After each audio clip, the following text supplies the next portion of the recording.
The women's ice hockey team has been struggling recently. Who needs to step up as they hit the home stretch?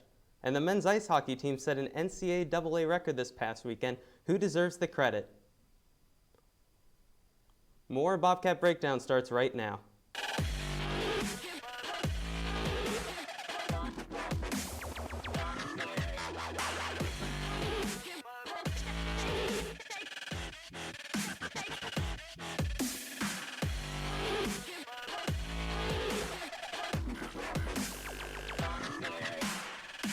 Welcome into Studio 125 for this week's edition of Bobcat Breakdown. I'm your host, Paul Siracusa, and tonight I'm joined by analysts Clever Strite and Mike Singer. Guys, how are you feeling tonight? So, Mike, I hear it's been a minute since it's been CT Ice, but it's good to be back on air with you again. Yeah, you did hear correctly, but it's great to be back in the studio with you, So, Clever. this time instead of being a broadcast team, we're going up against each other on the desk. Let's see how we do. Yeah, I think Let's get started. That's great. That's great to hear to start tonight. We'll be talking some women's ice hockey. The Bobcats were outscored 8-4 this weekend in 3 games. So moving forward, who needs to step up more, the offense or the defense? Clever, let's start with you.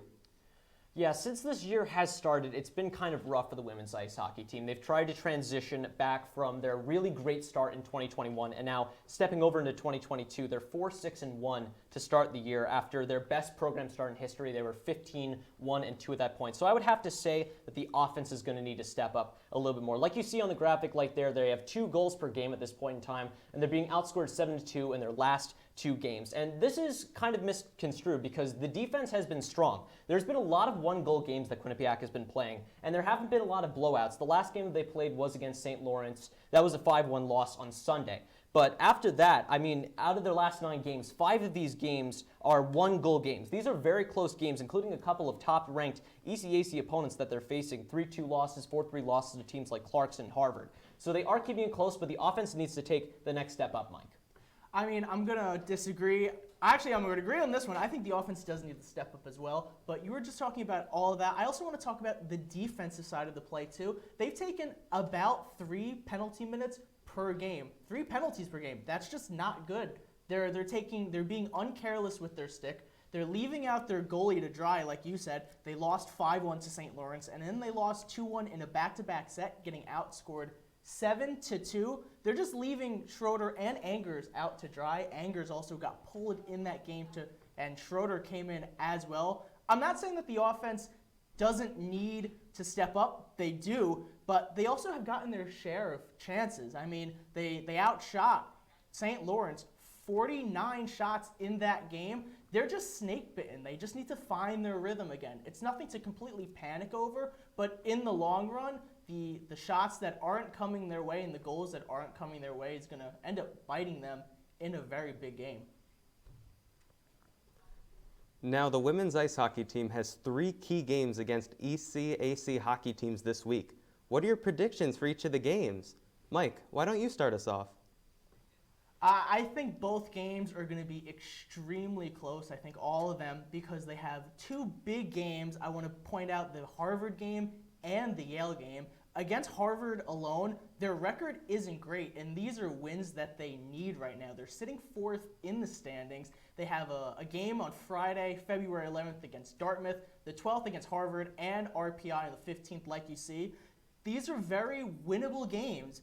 Their record against Dartmouth, they have a winning record, 15-12. RPI, they're 22-13. That one game that is going to make or break them is going to be that Harvard game. They're 10-20-3 with a losing record. That game will be the biggest that they have to play in the entire season. Yeah, I was there in person for that Harvard game, and that was one of the most difficult games that they played the entire year. That was a 3-2 loss, and at a lot of points in that game, the Bobcats just kind of looked outplayed by the now number 6 Harvard Crimson. They're a very good hockey team, and that's the reason that they're at the top of the current ECAC women's standings. We see some of the highlights recently from these matchups, but this game against Dartmouth is a must-win. I was on the call for the last time they played Dartmouth. It was a very convincing win for the Bobcats, one of their few this year that they've really looked like themselves from 2021. But the next 5 games, this upcoming schedule, this last little stretch, they find themselves right now in 5th place right now in the conference. They're ranked number 9 in the USCHO poll, and they have a couple of big games against other top 10 teams. You have the number 6 Harvard game on February 12th. You have the number 7 Yale game on February 18th. That is a very winnable game against Yale. They're 2-0 against them this year. They know that matchup really well. So the Bobcats, they can finish in the top 4 in this conference, which would mean a really good step forward for them, especially since they are having the ECAC playoffs at home this year, but they need to really focus in this next stretch of games. So, changing locker rooms on Saturday, the men's ice hockey team shut out RPI 1-0. That shutout set up a new NCAA record for the most team shutouts in a single season. So guys, is this more due to the goaltending, defensive play, or collective team play? Clever, let's start with you. I think as a team record, it should be the collective team play. And this is Rand's 1,000th game, Coach Rand Pecknold's 1,000th game behind the bench. It was a really big milestone, a really big marker in a legendary 28-year career. And the Bobcats wanted to deliver that night after the previous night when it was just kind of a rough night for them. Pecknold sort of really wrung them out. But I think just the overall collective team effort, and you could really sort of pinpoint that to Yanni Peretz. He's having an amazing season, a historic season. He leads in every single metric possible right now. He's a 0.755 goals against average, which is the best in the nation, a .956 save percentage, and the most shutouts in the entire nation right now with 10. So he has just this incredible season right now. He's this first-year goaltender that's on fire, but you also have to credit the defense. Like Yanni Peretz said in the presser, he told me blocking shots, back-checking, and picking up sticks. So for me, this record is kind of a team accomplishment. The guys are working so hard in front of me to try and make my life so much easier. So I think that this is just an all-around team goal that they were able to secure, breaking Niagara's record from 2000. Now, I'm going to disagree with you. I think that it's been more of a defensive and goaltending. I think this is all because of them, because in the last 5 games, not including tonight's game against Brown, the defense only gave up 25 shots a game. That's about average, and the combination of St. Cyr and Peretz have only given up 3 goals, and in that span, they also set an NCAA record. It's just unbelievable the season they're having, and I think it's all because of the goaltending situation that they have. I mean, what a great situation to have. 2 great goalies like St. Cyr and like Peretz. I mean, it's every coach's dream, and to only let in 3 goals, it being the most since a 6-0 win against RPI, shows that the defense and the goalies are locked down right now, and that having a situation like 2 great goalies is just a situation that's unmatched. Like I said, it's a coach's dream, and to set a record for most collective shutouts in a season, I would give a great pat on the back to the defense and to the goalies. I would absolutely agree with that, and I think that their goaltending depth is their greatest strength at this point. They have amazing defense. They might be the best defensive team in all of NCAA D1 right now, but the goaltending is just unparalleled. You have Dylan St. Cyr, a grad student, as the backup. Yanni Peretz is this emerging starter. It's just been phenomenal in between the pipes for the Bobcats this season. Some great points made here, guys. Well, it's time for our first break of the night. Stick with us as we will have this winter's hockey stock projections on which players' stocks are rising and falling. We'll be right back.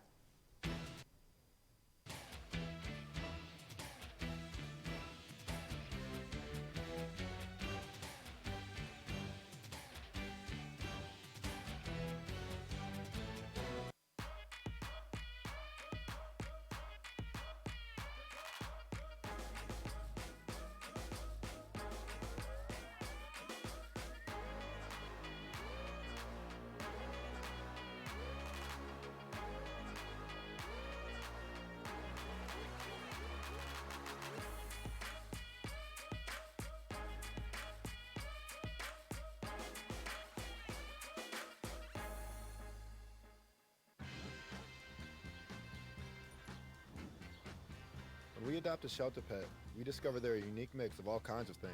Come on, Jules, spot on this last one. There it is.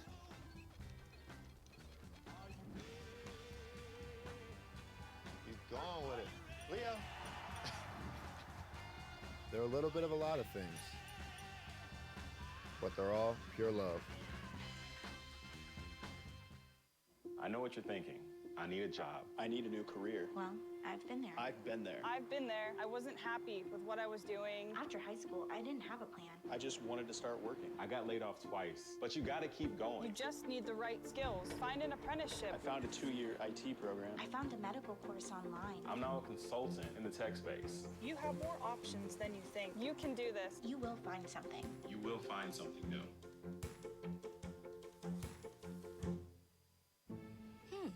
Maybe you can make retirement happen. After all, you made home ownership happen. Homeschooling yourself on loans, beefing up your credit score. So I'm pre-approved. You were like, yes! Sorry. Color coding listings, ticking boxes, and flushing every toilet in a 20-mile radius. Home sweet home. You aced house hunting. Now get the tips you need to get on track at aceyourretirement.org. Thank you for staying with us on Bobcat Breakdown. Now we're going to introduce a new segment on Bobcat Breakdown, Rising and Following. So Clever, who's one player on the women's ice hockey team whose stock is rising and one who's falling? I am so excited for this segment. We're going to start out with the stock rising, and I think this is a very easy choice. Olivia Mobley has been one of the most impactful players for the Bobcats this season. She currently co-leads the team in goals as a sophomore with 12. She has 10 assists on the year as well, and in her last 8 games, you see right there on the full screen, 8 points, 8 games. That's pretty good. She has 28 of 29 games played this season. She had the only goal for Quinnipiac in the 5-1 loss to St. Lawrence on Sunday, and she has points in 6 of her last 8 games. So she's been really rolling recently, and that's why she's been the ECAC Player of the Week 2 times this season. She's a former 2-time Rookie of the Week. She's been just such a great player for the Bobcats, and she's only a sophomore as well, which is really, really important as Cass Turner is trying to build her future offense. She's trying to get those offensive options, and she's just making a tremendous step forward in her development as a player. So if I had to choose someone whose stock is falling, it's been a rough go, as we've mentioned in the first part of our show here, for the women's ice hockey team, especially between the pipes. Karine Schroeder is unfortunately a player that we've seen stock kind of fall recently. She has gone 0-6-1 in the year so far, and that has just been a turnaround compared to her first couple of games. She's had a really historic and important season with the Bobcats this year, and she still has an incredible stat line. 943 save percentage and a 1.53 goals against average is nothing to sneeze at, and she's kept a lot of games close, but she's not been backed up, and these have been the 1-goal games that have really been sort of taking and tanking Karine Schroeder's play a little bit. She's made 20-plus saves in all of those games since 2022 began, and she's really kept her save percentage high. But the problem really is that she's been kind of cold recently. So I think that she has the talent and the drive to rebound. She's a fantastic goaltender. I mean, she's our QBSN cover athlete for the 2nd magazine of the year. She's a phenomenal goaltender, but her stock has been recently down just because she hasn't found the win column so far in 2022. Very interesting. I'm going to agree with you about whose stock is rising. I actually also have Olivia Mobley. But the one thing I also want to point out is that from November 27th to January 8th, she had a 4-game pointless drought. And she rebounded with 8 points in her last game. In her last 6 games, 4 of those were points, and she recorded 2 goals. It's about her rebound is what I'm talking about, which is why she's rising. To go 4 games with no points and to be, like I used about the offense, snake-bitten, to come back and go on a 6- and 8-game point streak is something that makes her, like you said, a 2-time Rookie of the Week, and to make her stock rising. And now, the one person on the women's hockey team that I want to point out about her stock decreasing is Sadie Pier. In her last 10 games, only 5 points, but of those 5 points, only 2 of them are goals. She's leading the team in points totaled right now, but as a leader, you're going to look to those leaders in a game like St. Lawrence when you're only down 2-1 to score. And to be only having 2 goals and needing a goal in a game like the St. Lawrence game when you're only down 2-1, I mean, they're looking for her to be a leader. You can't really blame Schroeder in the end for a loss. You're looking for your talent to score, and I think that's why Schroeder is not the reason why this team has been doing bad. I think it's, in fact, one of the reasons why I picked Sadie Pier for the decreasing part. I think I would have to disagree with you on that, obviously, because we have conflicting viewpoints on this. But Sadie Pier is still the leading scorer of the Bobcats at this point in time, 23 points in 29 games. She's had a really good season. She has a big step forward in the season as well. But I just don't think that her stock is really falling. I think the team as a collective just needs to sort of regroup and get ready for this next 5-game stretch. And that all starts between the pipes. Very interesting. Very interesting. Great debate, guys. Same question, but now about the men's ice hockey team. Mike, let's start with you. All right, when it comes to rising, who else can you pick but Yaniv Peretz? I mean, the man now holds the shutout record, and as a goalie myself, to throw up a big fat 0, to put up a donut on the board is great. That means you had a perfect game. And to have 9 perfect games in a season, and Very to hold impressive. a new record, like you just said, it's impressive. And one of those shutouts, in fact, we were on the call at the Connecticut Ice Tournament in Bridgeport. He posted a shutout to clinch that title. The first title in the program history, his 9th, and overall him and St. Cyr, what a perfect tandem. But Yaniv Peretz's stock has been rising phenomenally. He's been having a career year. That's interesting. So for my stock rising, we've heard a lot of talk about Yaniv Peretz. We always hear how Yaniv Peretz is breaking records. He's a 3-time in a row ECAC Goaltender of the Month. He just won ECAC Goaltender of the Week on top of that, so much so that we had to combine both graphics on Sports Pause last night. But I'm going to go with Ethan Lay. This is an unsung hero on this Quinnipiac team right now, and especially in a time when they're kind of struggling with scoring. I know tonight that they did pick up a 4-1 victory over Brown. That was a very good offensive victory for them, but Ethan Lay has really been sort of proving himself as a depth scorer. Before tonight's game against Brown, he had back-to-back game winners against Union and RPI. He was really one of the guys that was putting the puck in the back of the net at a time when the Bobcats weren't getting pucks in the back of the net. He has 8 points so far this season and 4 points in the last 6 games.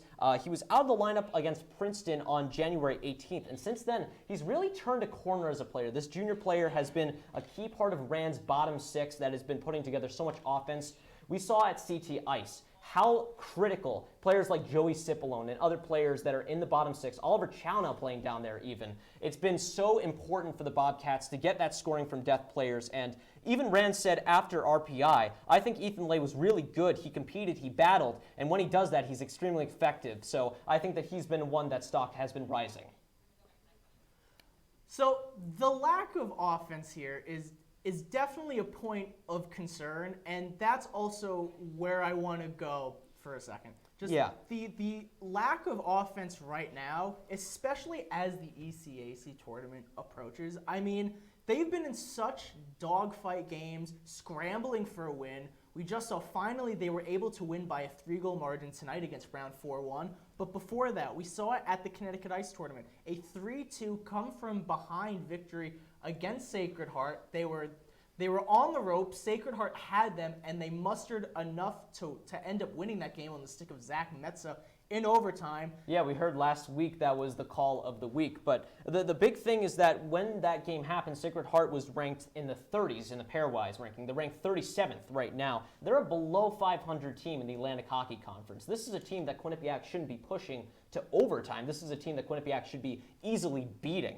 And at CT Ice in the finals, the 21st ranked overall pairwise team, UConn, they won 2-0 against them. It's been hard for them to put together offense against teams that are not, Brown tonight ranked 54th. They were finally able to put up 4 goals, but the lack of offense is a big concern to the point of where Rand Pecknell was commenting on it after the game of Union. That's not the team that we've had all year. He said that, I don't know where it came from, but we've got to get back to the way that we were. Poor details, bad penalties, and he was embarrassed after that 2-1 victory. Despite them winning, it was a tough game for them because they didn't have the effort that Pecknold wanted to see. So the lack of offense is a big concern, especially against a team like number 16 Cornell. They have a 2-1 overtime win over Quinnipiac, and if Quinnipiac can't muster the offense at a game like that, how are they going to win the ECAC conference when the Big Red's still out there? That's right. So why don't we talk about some falling teams on the men's ice hockey right now. They've been a very successful team, 25-2-3. This is going to be a really hard category to predict. So who's your falling player in terms of stock right now on the men's ice hockey team? When it comes to stock and who's falling right now, it's hard to say, but I would really have to give it to Ty Smilanic right now. In his last 7 games, he's been scoreless. He's been held off the score sheet. He only has 3 assists in those 7 games and only 7 shots, averaging about just 1 shot a game. Usually, he's all over the score sheet, whether it's catching a pass and going in all alone, or it's feeding someone backdoor for a power play goal. But right now, like I said about the women's offense, Ty Smilanic right now just seems a little snake bitten. He just seems a little out of that rhythm, and we said that a factor for Quinnipiac is their depth. So it seems like Smilanic not being able to find the back of the net has had other players, like you said, Ethan Lay, get the call, get a couple of goals. In fact, despite of Ty Smilanic not being able to find the back of the net, I think he's just been really snake bitten to the point where he is falling.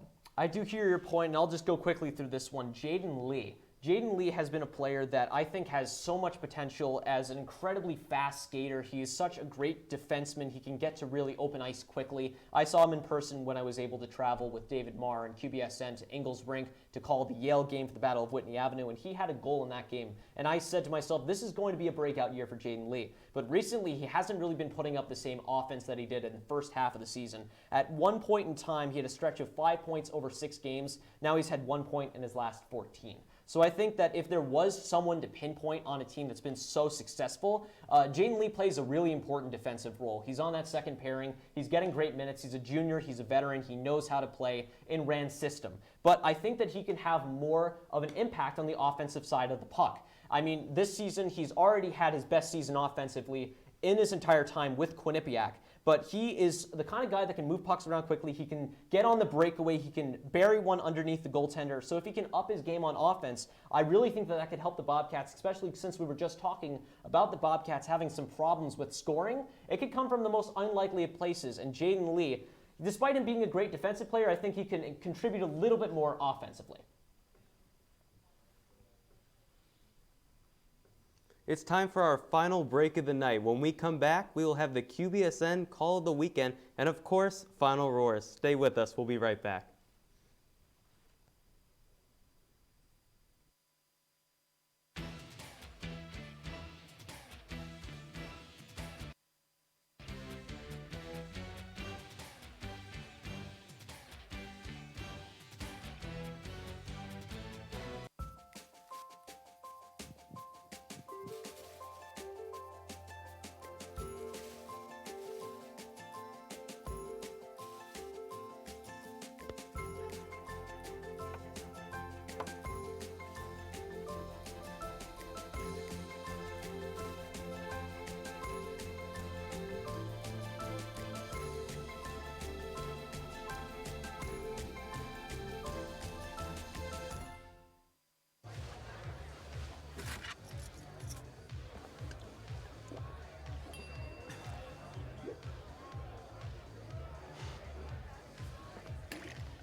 If you need to do something to feel okay to drive, you're not okay to drive.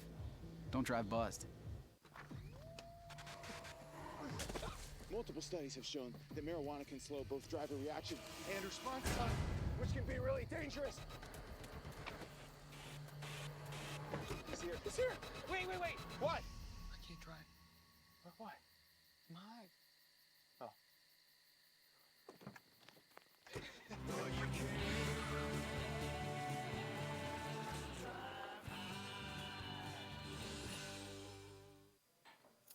What do you think you're doing, Kevin? Was just gonna drive home. There are several warning signs present that you shouldn't be driving. Like hearing voices? Like your text-to-emoji ratio? Oh man, the selfies. Selfies. Nailed it. We all have warning signs that let us know that we're probably not okay to drive. Mine is pretending to be your subconscious. Craig, come on man, let's put a ride home. Welcome back. Thanks for staying with us. Now it's time for the QBSN Game of the Week. For this week's Game of the Week, we'll flash back to Friday night when the Quinnipiac men's ice hockey team battled the Union Dutchmen in Hamden. Josh Kosak opened the scoring for the Dutchmen in the first period when Quinnipiac responded with 2 goals in the second period from Captain Wyatt Bonjoviani and Ethan Lay, and a stellar third period from goaltender Yaniv Peretz guided the Bobcats to a 2-1 win. The Bobcats now sit at 23-2-3, which is good for best in the conference. Now it's time for final roars. Clever, let's start with you. In the past 700 days, almost every single team on campus has had the opportunity to return to play. Key word in that sentence being almost.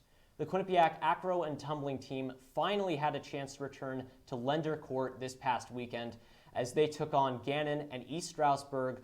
And acro and tumbling was a brand new experience for me as a sophomore at Quinnipiac. Since the team's last meet was all the way back on March 8th of 2020, when I was in rehearsals for my high school production of Mamma Mia at that point in time, but that's besides the point. The Bobcats may have defeated Gannon and fell to East Stroudsburg during the course of the afternoon, but the story at large was truly captured by Q30's very own Ben Kane, which you may have seen last night on Sports Pause. 32 of Quinnipiac's team members on the acro and tumbling team had never participated in a meet before Saturday, including 6 juniors who had been with the team since 2020. So for the first time in a long time, we can officially welcome all of the Bobcat teams back to action after COVID changed the world of sports forever. The Bobcats will be back in action on the road against Kutztown in 10 days. I'm sure that all of us here at Q30 Sports are excited to see the future coverage of the returning acro and tumbling team as they begin a brand new era in their program's history. 1 week since winning their first Connecticut Ice Tournament championship, the Quinnipiac men's ice hockey team has been on a roll, setting program and NCAA records. As every team knows, a team's success starts from the crease on out. This is no bias as a former ice hockey goalie myself, but Yaniv Peretz is currently having a career year. In his freshman season, he currently has 10 shutouts, which is a program record. He recorded his record-setting 9th shutout against UConn on January 30th in a 2-0 win to secure the Connecticut Ice Tournament and surpass the previous record set by goalie Michael Gehrig. Peretz followed that performance up with a 1-0 win, a 1-0 donut against RPI to record his 10th shutout.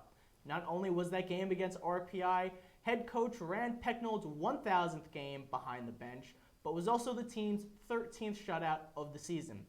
The goalie tandem of Yaniv Peretz and Dylan St. Cyr has helped Quinnipiac set a new record for most shutouts in a season, surpassing a record set 22 years ago by Niagara in 2000.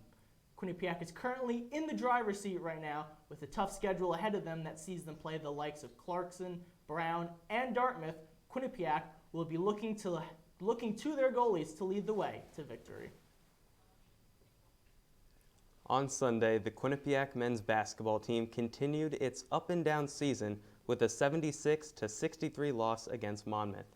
Currently in a 3-game losing streak, Quinnipiac looks to bounce back against Fairfield on Wednesday. Luckily for the Bobcats, all this team knows is how to bounce back from losses. After Quinnipiac suffered an 83-69 loss in their season opener against Maryland, the Bobcats won their next 3 consecutive games at home. This 3-game winning streak included a whopping 103-52 victory over Western New England, which was their home opener. Talk about making a statement. However, that's not the only time the Bobcats fought through adversity. When the Bobcats had another 3-game losing streak where all the defeats were by double digits, Quinnipiac again responded. Quinnipiac had a 4-game winning streak that included both games at home and on the road. In all 4 games, Quinnipiac won by double digits. The Bobcats continued their inconsistency, going 3-2 over their next 5 games, including the first 2 being losses, the last 3 being wins. Quinnipiac went 1-4 over their last 5 games, including the current 3-game losing streak. As I've said before, the Bobcats are in the midst of an inconsistent season with many highs and lows. There are many on the outside looking in, believing this team is average and worthy of their .500 record. However, I see a team with character and grit who has fought through adversity throughout a tumultuous season.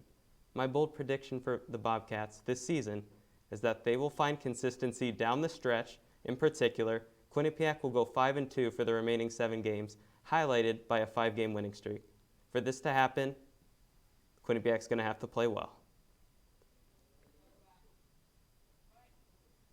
That's all we have for you tonight on Bobcat Breakdown. To stay up to date on all things Quinnipiac sports, make sure to check out our website at q30tv.com and be sure to follow us on social media at Q30Sports. For the producers, everyone behind the scenes, my analyst Clever Strite, and Mike Singer, I'm Paul Siracusa. We'll see you next week.